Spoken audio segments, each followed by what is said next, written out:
Friends, আমি আজকে অনেকদিন বাদে আবার একটা পিঠের রেসিপি নিয়ে এলাম।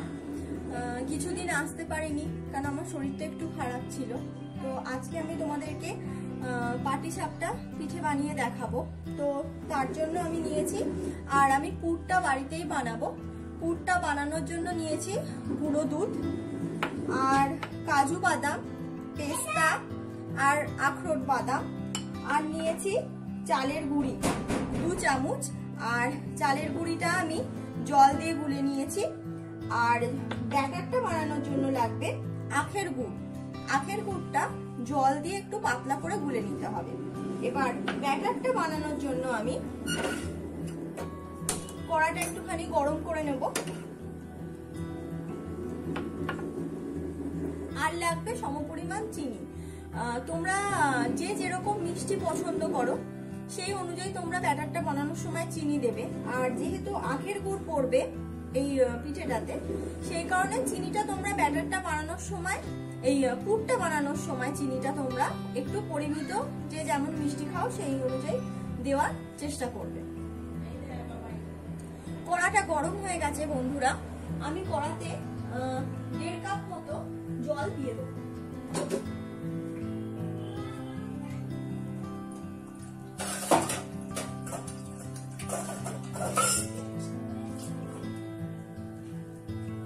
এই বড় কাপটার আমি 1.5 কাপ জল দিচ্ছি কড়াতে।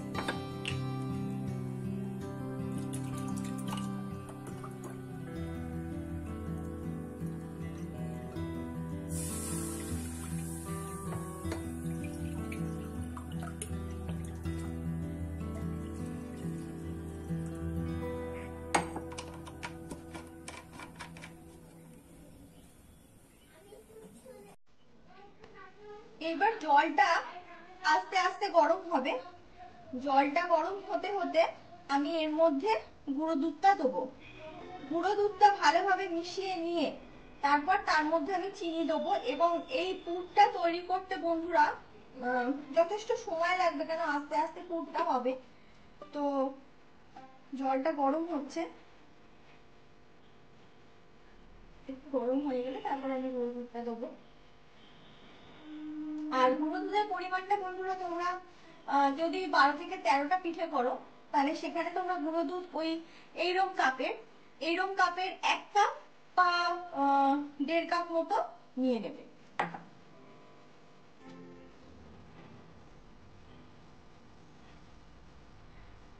দুধটা আমি দিয়ে দিলাম গরম জলের মধ্যে।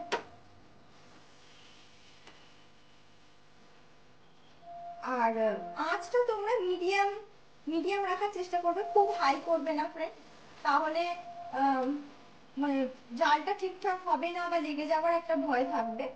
এইভাবে মিডিয়াম আছে তোমাদের আস্তে আস্তে দুধটাকে জাল দিতে হবে এবং সবসময় এটাকে নাড়তে হবে যাতে নিচেটা না ভরে যায়।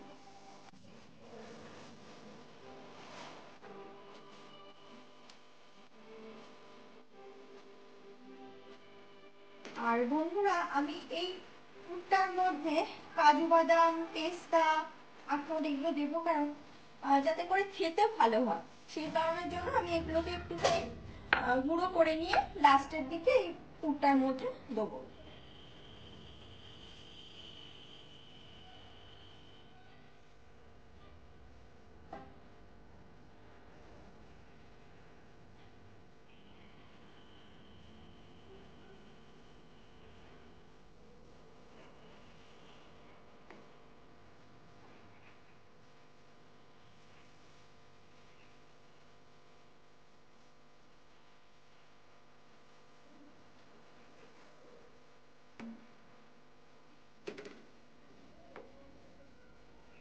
এটা একটু সময় সাপেক্ষ ব্যাপার ফ্রেন্ড, খুব তাড়াতাড়ি এটা হবে না। মিনিমাম এটা জাল দিতে দিতে তোমাদের 20 থেকে 25 মিনিট মতো লাগবে, কারণ দুধটা যতক্ষণ না মোটা হচ্ছে বা থিকনেস আসছে ততক্ষণ পুরটা রেডি হবে না। এবং এটা জাল দিতে দিতেই তোমাদের এর মিডিলে চিনিটা দিয়ে দিতে হবে। চিনিটা আমি দেখাচ্ছি কতটা পরিমাণ দেবে।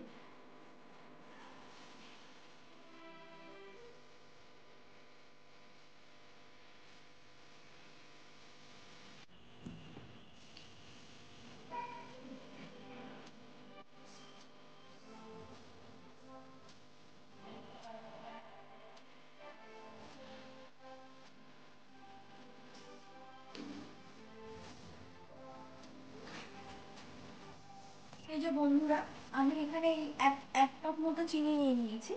এবার দুধটা জাল দিতে দিতে আমি চিনিটা দেবো।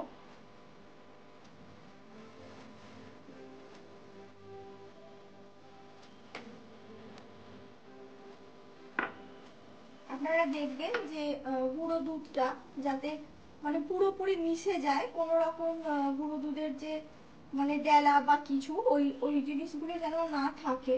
যখনই ওটা পুরোপুরি মিশে যাবে, একদম দুধটা একটু মোটার দিকে আসবে, তখন চিনিটা দিয়ে দিতে হবে।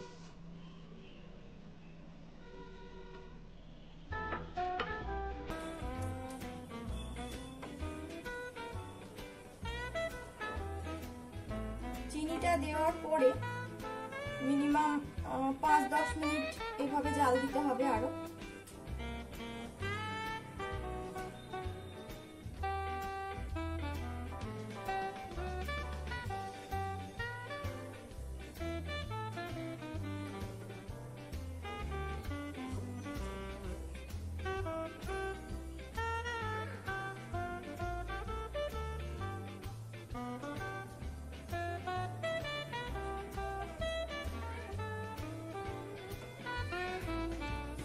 এরপর আমি চালের গুঁড়িটা দেব।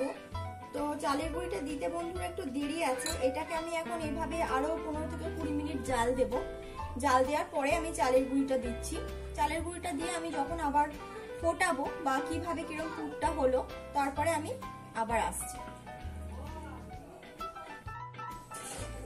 বন্ধুরা, এই দুধটা আমি জাল দিতে দিতে অনেকটা ঘন হয়ে গেছে। এবার আমি চালের গুঁড়ি, যেটা 2 চামচ নিয়েছিলাম এবং জল দিয়ে গুলে রেখে দিয়েছিলাম, সেই চালের গুঁড়িটা এবার আমি এর মধ্যে দেবো। এবং এই চালের গুঁড়িটা যখন বন্ধুরা দেবে, তখন এক হাত দিয়ে তোমাদের চালের গুঁড়িটা দিতে হবে এবং আর এক হাত দিয়ে ওটাকে দুধটাকে নাড়তে হবে, তা নাহলে কিন্তু জিনিসটা ধরে যাবে।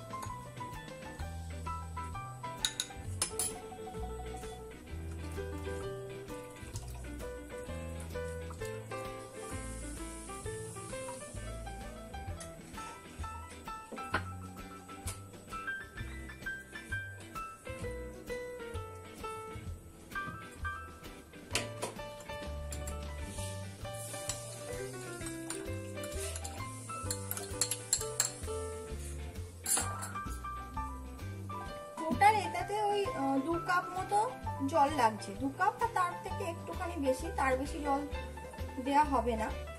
এবার চালের গুঁড়িটা দেওয়া হয়ে গেছে। চালের গুঁড়িটা দিয়ে এবার আস্তে আস্তে নাড়তে হবে। এবার ব্যাটারটা শক্ত হবে।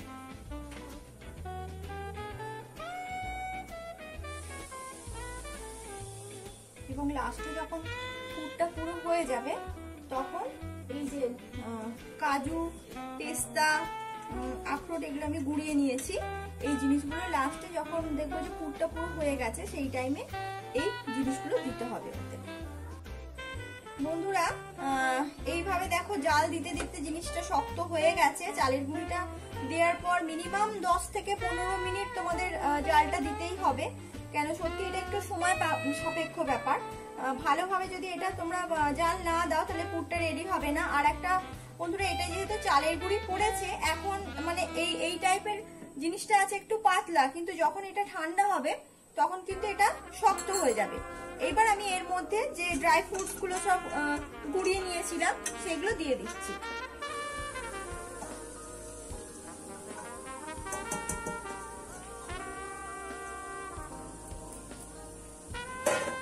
ড্রাই ফ্রুটস গুলো এর মধ্যে দিয়ে দিলাম বন্ধুরা। এবার ড্রাই ফ্রুটস গুলো দিয়ে আমি আরেকটু এটাকে নাড়িয়ে চাড়িয়ে নেবো।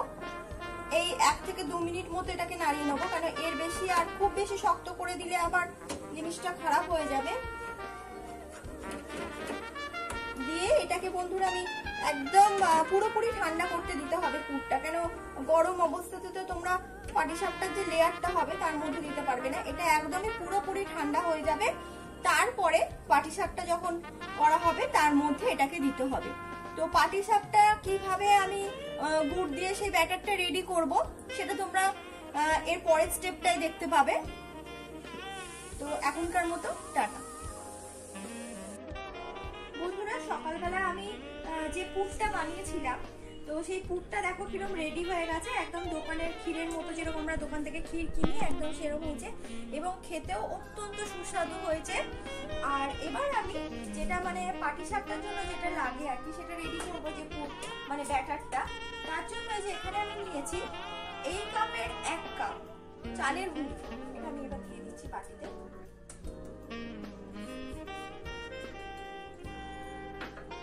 এই কাপের 1/2 কাপ ময়দা, ময়দাটা দিলে পিঠেটা একটু নরম হবে এবং সিল্কি হবে, দেখতে ভালো লাগবে। আর এখানে আমি বন্ধুরা নিয়েছি এই কাপের 1 কাপ ঝোলা গুড় আর কি, যেটা আমরা শীতকালে সবাই খাই।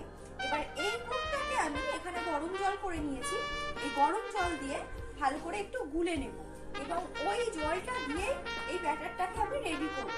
যেহেতু আমি সকালবেলা পুর করার সময় চিনি দিয়েছিলাম, এইখানে আর আলাদা করে এখন কোনো চিনি দেওয়া হবে না, এই গুড়টা দিয়ে এই ব্যাটারটা আমি রেডি করব। এবং তোমরা গরম জল করে নিয়ে এই গুড়ের সাথে মিশিয়ে ওই গরম জলটা দিয়ে ব্যাটারটা রেডি করবে, তাহলে ব্যাটারটা নরম হবে এবং খেতেও খুব ভালো হবে। এবার তারপরে আমি কিভাবে ব্যাটারটা দিয়ে পাটিসাপটা বানাচ্ছি তারপর আমি দেখাচ্ছি পরের ভিডিও।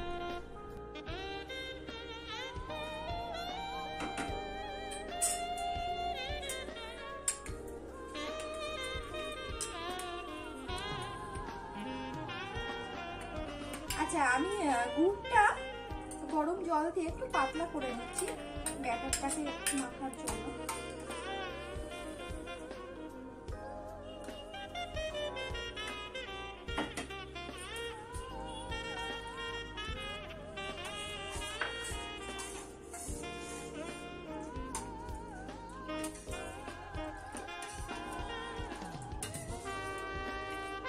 আর এই ব্যাটারটার মধ্যে সামান্য একটু নুন দিয়ে দিচ্ছি বন্ধুরা, 1 চিমটে মতো।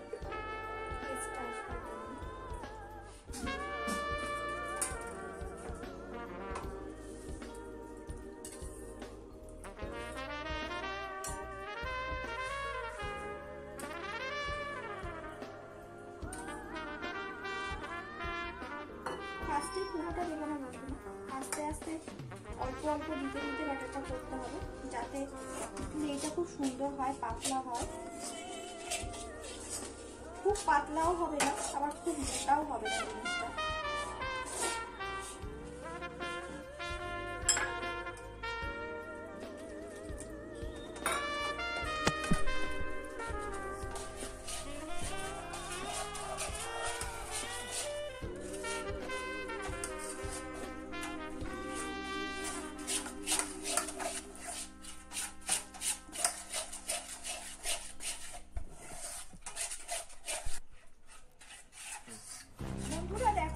আমি ওই যে গরম জলটা গুড়ের মধ্যে গুলে নিয়েছিলাম, সেইটা এইভাবে দিতে দিতে এই যে ব্যাটারটা এইরকম তৈরি হয়েছে। ব্যাটারটা এরকমই পাতলা থাকবে, না বেশি মোটা না একদম পাতলা, ঠিক আছে? এবার তোমাদের বাড়িতে যেরকম, ধরো যার বাড়িতে যেমন লোক সংখ্যা, তোমরা সেই অনুযায়ী এই ব্যাটারটা মানে বেশি বা কম সেই অনুযায়ী তোমরা করবে, ঠিক আছে? আমি যেমন এখানে 1 কাপ চালের গুঁড়ি নিয়েছি, 1/2 কাপ ময়দা নিয়েছি। যদি তোমরা বেশি পরিমাণ পিঠেটা করতে চাও তাহলে সেখানে তোমরা 2 কাপ চালের গুঁড়ি আর 1 কাপ ময়দা এইভাবে দিয়ে তোমরা পরিমাণটাকে বাড়াতে থাকবে।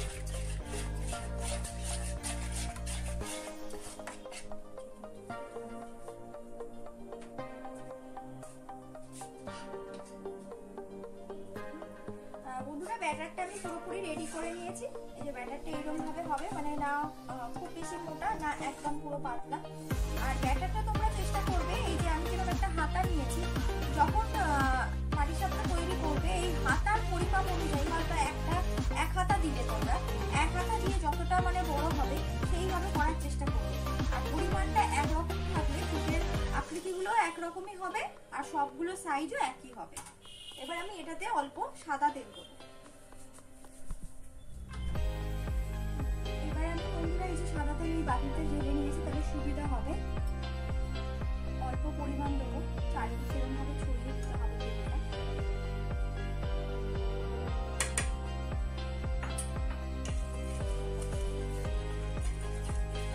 এটা বন্ধুরা অনেকের বাড়িতে তোমাদের করতে, আমরা যখন মাংস মানে সেঁকা করি বা বন্ধুরা, এবার আমি হাতায় করে ব্যাটারটা দিয়ে দিচ্ছি।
পিঠটা দিয়ে দিচ্ছি। এক পিঠটা হয়ে যাওয়ার পরে বন্ধুরা আমি আরেক পিঠটা উল্টে নিয়েছি। উল্টে নিয়ে এবার তার মধ্যে আমি পিঠটা দিয়ে দিচ্ছি চামচে করে। এবার এটাকে রোল করবো।